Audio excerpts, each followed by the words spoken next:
हम vector calculus के 5th chapter के टॉपिक सरफेस इंटीग्रल को हम डिस्कस करते हैं।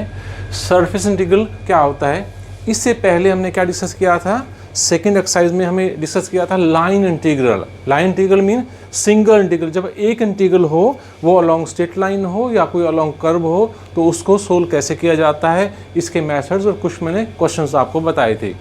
तो आज सरफेस इंटीग्रल मीन है। सरफेस मीन क्या होता है, जिसमें लेंथ और ब्रेड्थ का हम यूज़ करते हैं। सरफेस मीन क्या है, जिसमें जैसे ये बोर्ड है, इसमें लेंथ है, इसमें ब्रेड्थ है। तो सरफेस इंटीग्रल मीन हमें दो वेरिएबल उसमें आएंगे, वो एक्स वाई हो सकते हैं, वो वाई जेड हो सकते हैं, वो जेड एक्स वेरिएबल। तो जब भी हम दो वेरिएबल को सोल्व करना है तो तब हम यूज़ करते हैं डबल इंटीग्रल। तो सरफेस इंटीग्रल का दूसरा नाम क्या है, double integral.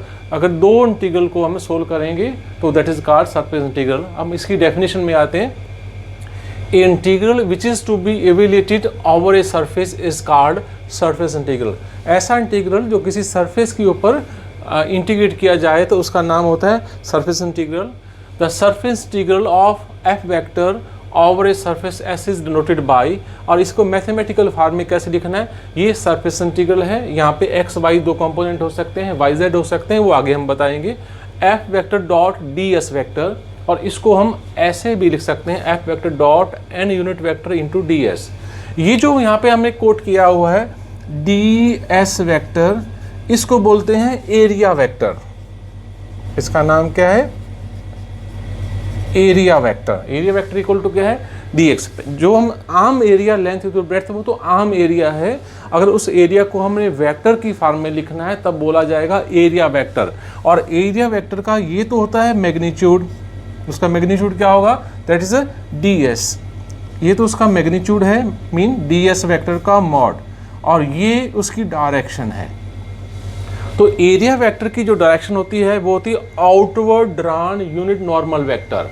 Outward drawn unit normal vector, और ये जो मॉड ds है उसको हम कोट करते हैं सिंपल ये ds। तो this mean this area vector can also write as N unit vector into ds vector. जैसे ये कोई सरफेस एरिया है, इसका एक हमने स्मॉल एलिमेंट लिया ds, यहाँ पर पॉइंट हमने p लिया है, ये कोई यहाँ से f वेक्टर यहाँ पे पास कर रहा है, ये unit drawn outward, this is n is unit drawn outward normal vector to this surface. तो तब हम ds वेक्टर को क्या लिख सकते हैं, n unit vector into ds।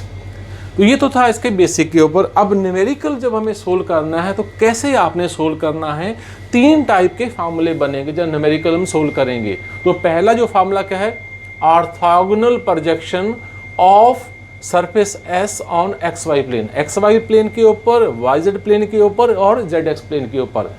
जब एक्स वाई प्लेन के ऊपर ऑर्थोगोनल प्रोजेक्शन लेना हो तब इसको कैसे लिखना है, यहाँ पे X component, Y component, F vector dot N unit normal vector.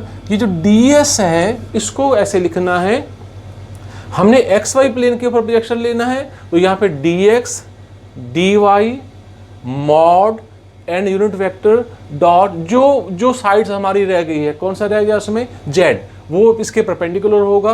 तो उसका जो नॉर्मल वेक्टर होगा, जो उधर यूनिट वेक्टर होता है अलोंग जेड डायरेक्शन, क्या होता है k वेक्टर, तो उसका डॉट प्रोडक्ट करना है यहाँ पे n vector dot k vector.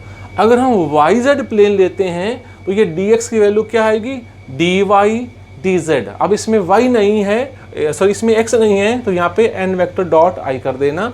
And on Z X plane हम लेंगे तो क्या आएगा, यहाँ पे जेड एक्स और यहाँ पे डी जेड डी एक्स, इसका मतलब वाई नहीं है तो N vector dot J vector, ऐसे हमने कोट करना है। अब हमें कैसे कंफर्म होगा, या हम कैसे ये जब न्यूमेरिकल सोल्व करेंगे हमें orthogonal projection X Y plane के ऊपर लेना है या वाई जेड प्लेन के ऊपर लेना है या जेड एक्स प्लेन के ऊपर लेना है, तो इसके लिए मैं अब एक एग्जाम्पल आपके साथ डिस्कस करता हूँ। अब इसके ऊपर एग्जाम्पल डिस्कस करते हैं। एग्जाम्पल नंबर फर्स्ट है, evaluate the surface integral where F vector equal to Z I plus X J plus 3y square Z K and S is the surface of the cylinder. कैसा है, X square plus Y square equal to 16। ये किस type cylinder है, जैसे ये वाला pen है, ये भी एक क्या है, ये भी सिलेंडर है, इस तरह सिलेंडर इसमें है। तो कैसे है, X square plus Y square equal to 16। तो आप इस तरह लिख लीजिए, एक्स स्क्वायर प्लस, यहाँ पे एक्स और वाई है और जेड इसके क्या परपेंडिकुलर है, ये एक्स वाई प्लेन में है। तो सिलेंडर में हमें क्या दे रखा है, उसमें है जैसे हम x, जैसे इस तरह हमने रखा है इसमें, तो इसमें x हमारे पास क्या नीचे x इक्वल टू जेड 0 है और ऊपर क्या है z इक्वल टू 5, ऐसे इसमें कोट किया हुआ है। अब ये चीज़ ध्यान देना, इसमें जो हमें लिमिट गिवन है, लिमिट कैसी है, z equal to 0 to z equal to 5। जब हम प्रोजेक्शन लेंगे तो उसमें इसको जरूर कोट करना है। आप एक्स जेड प्लेन ले लो या वाई जेड प्लेन ले लो, कोई भी हम अपनी तरफ से चुन सकते हैं। तो सबसे पहले क्या है, जो नॉर्मल वेक्टर निकालना है उसकी क्या प्रक्रिया है, तो सरफेस क्या है, सिलेंडर है, सर्कल है, जो भी गिवन है, तो X square plus Y square minus 16 equal to 0 करके ऐसे लिख दो आप। जो नॉर्मल वेक्टर निकालते हैं वो हम ग्रेडियंट को भी बोलते हैं नॉर्मल वेक्टर। जो ग्रेडियंट होगा किसी सरफेस का उसी को हम नॉर्मल वेक्टर बोलते हैं। तो ग्रेडियंट कैसे आएगा, I curly S by curly X plus J curly S by curly Y plus K curly S by curly Z. तो इसका derivative with respect to X 2xi, with respect to Y 2y, और यहाँ पे के तो है, Z तो है नहीं, तो यहाँ पे आप 0 के वेक्टर कोट कर देना। उसके बाद इसका मॉड निकाल दो, क्या आएगा 4x square plus 4y square. 4 को बाहर निकालो तो 2 आएगा, root X square plus Y square, X square plus Y square equal to 16 put कर दो तो ये क्या आएगा, बाहर रूट के 4 आएगा और 4 2 का 8। अब हमें तो नॉर्मल वेक्टर नहीं, हमें यूनिट नॉर्मल वेक्टर निकालना है, तो वो क्या होगा, del S gradient upon mod of gradient. तो इसको जब हम डिवाइड करेंगे, डिवाइड करने के बाद हमारे पास वैल्यू आती है x by 4i plus y by 4j plus 0k। तो जब हमें सोल्व करना है हमें चाहिए f वेक्टर डॉट n। तो f वेक्टर हमें गिवन है, ये f वेक्टर है, n वेक्टर हम निकाल चुके हैं। इन दोनों का डॉट प्रोडक्ट कर देना। जब इन दोनों का डॉट प्रोडक्ट करेंगे तो वैल्यू आएगी X Z upon 4 plus X Y by 4। तो सबसे पहले हमें क्या करना है, हमें यूनिट नॉर्मल वेक्टर निकालना है। यूनिट नॉर्मल वेक्टर से हमें क्या पहले निकालना है, हमें निकालना है नॉर्मल वेक्टर। नॉर्मल वेक्टर कैसे आएगा, जो सरफेस दे रखा है यहाँ पे सिलेंडर का, उसको एस मान के और उसका ग्रेडियंट निकाल लो। ग्रेडियंट को हम बोलते हैं नॉर्मल वेक्टर। फिर उसका यूनिट नॉर्मल वेक्टर फिर उसको यूनिट नॉर्मल वेक्टर में कन्वर्ट कर दो। फिर आपने एफ वेक्टर डॉट एन, ये जो हमारा इंटीग्रेंड है, उसकी वैल्यू आप निकाल लेना। अब आते हैं नेक्स्ट पार्ट्स हमारा जो प्रोजेक्शन के ऊपर उसमें है, as z equal to 0 and z equal to 5 given है। और यहाँ पे एक चीज़ और भी गिवन है, यहाँ पे लिखा है फर्स्ट ऑक्टेंट। ऑक्टेंट क्या है इसमें हमारे पास 8 प्लेन होंगे। तो फर्स्ट ऑक्टेंट में क्या होगा, x भी 0, y भी 0, z भी 0, ये तीनों तो हमें 0 लेना है लोअर लिमिट, और अपर लिमिट्स हमारी पॉजिटिव ही आएगी। लोअर लिमिट क्या होगी, x भी 0, y भी 0, z भी 0, और अपर लिमिट क्या आएगी, वो जो भी हम z 5 निकले, किसी में x equal to 5 negative value नहीं आएगी इसमें। तो हम यहाँ पे ले रहे हैं taking projection on X Z plane, इस z को इंक्लूड आपने करना है। तो एक्स जेड प्लेन मीन के हम वाई जेड प्लेन भी कोड कर सकते हैं। तो dx dz upon n vector dot j, क्योंकि यहाँ y नहीं दिया है तो यहाँ पे j वेक्टर कोड कर देना। अब f वेक्टर डॉट n ये हमें निकाला है, इसकी वैल्यू यहाँ पुट कर देना आप।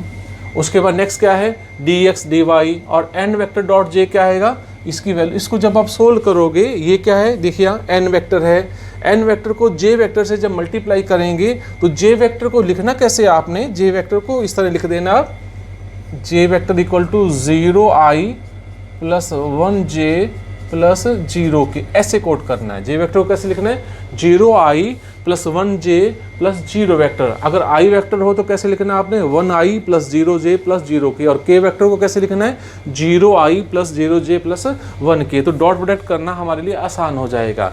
तो इसकी ये जो ये टर्म है, इसकी वैल्यू आएगी y बाई 4।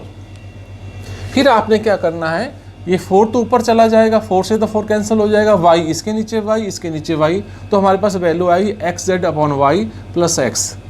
अब यहाँ पे देखना, हमें तो विद रिस्पेक्ट टू x और z इंटीग्रेट करना है, और यहाँ पे y आ गया है, तो y को एलिमिनेट आपने करना है किसी तरह। अब y किस तरह एलिमिनेट होगा वो हम चेक करते हैं। देखिए यहाँ पे X square plus Y square equal to 16, y की वैल्यू 0 पुट कर दो, x स्क्वायर इक्वल टू 16, और x क्या आएगा प्लस माइनस 4। लेकिन फर्स्ट ऑक्टेंट में हमें पॉजिटिव वैल्यू लेनी है, तो x हमारा क्या आएगा 4, और फर्स्ट ऑक्टेंट जब हम कोट करते हैं लोअर लिमिट x की वो 0 ही आएगी। तो x की लिमिट आ गई 0 to 4, z क्या 0 to 5, y को चेंज कर दो, y की जगह क्या आएगा 16। कैसे, यहाँ पे देखिए X square plus Y square equal to 16 और यहाँ पे Y square equal to 16 minus X square और पॉजिटिव लेना है y equal to root of 16 minus X square. ये वैल्यू आपने यहाँ पुट करनी है। उसके बाद क्या करना है, ये जो फंक्शन है इसका ये डेरिवेटिव बन सकता है। अब हमें इंटीग्रेशन करना है, जो आपने +2 में जो सिस्टम जो मेथड पढ़े हैं वही मेथड अप्लाई करने हैं। ये जो फंक्शन है इसका डेरिवेटिव ऊपर हमें बनाना है, तो इसको ऊपर ले जाइए 16 माइनस एक्स स्क्वायर की पावर माइनस हाफ और इसका डेरिवेटिव क्या आएगा, इसका देखिए आप 16 का 0 माइनस एक्स स्क्वायर का माइनस 2x, x तो हमारे पास पहले है, -2 से मल्टीप्लाई कर दो और -2 से डिवाइड कर दो, क्योंकि हम विद रिस्पेक्ट टू पहले x करेंगे तो ये हमें z को बाहर रख लेना है उसमें है। तो अब इंटीग्रेशन करते हैं। तो नेक्स्ट स्टेप हमें करते हैं इस क्वेश्चन का, इसको आगे हमें इंटीग्रेशन कैसे करना है उसको अब चेक करते हैं। तो यहाँ तक हमने सोल्व किया। इसमें हमें क्या कोशिश की, इसमें ये जो फंक्शन है ये वाला फंक्शन है इसको अपर पार्ट में ले जाना, इसकी पावर -हाफ है, इसका डेरिवेटिव बनाना है, z को बाहर निकाल दो, x इसका डेरिवेटिव क्या आएगा 16 का 0 और माइनस एक्स का -2x, x तो पहले है, -2 से मल्टीप्लाई कर दो और -2 से डिवाइड कर दो, वो माइनस यहाँ पे कोट कर देना, इसी को इधर भी लिखा हुआ है। पहले हम ये आपके ऊपर है क्योंकि दोनों की लिमिट कांस्टेंट है, x की भी और z की भी। पहले हम विद रिस्पेक्ट टू z भी इंटीग्रेट कर सकते हैं, हम x भी कर सकते हैं। तो x क्या है 0 to 4 है, -z/2 -2x 16 माइनस एक्स की -हाफ प्लस x। तो ये फंक्शन है, साथ इसका डेरिवेटिव है। तो इंटीग्रेशन कैसे करनी है, पावर फार्मूला, इसमें एक ऐड करना है, -हाफ प्लस 1 हाफ, ये भी कितना हुआ हाफ, ये -z/2 ऑलरेडी हुआ, तो ये हाफ और ये तो कैंसिल हो जाएगा इसमें।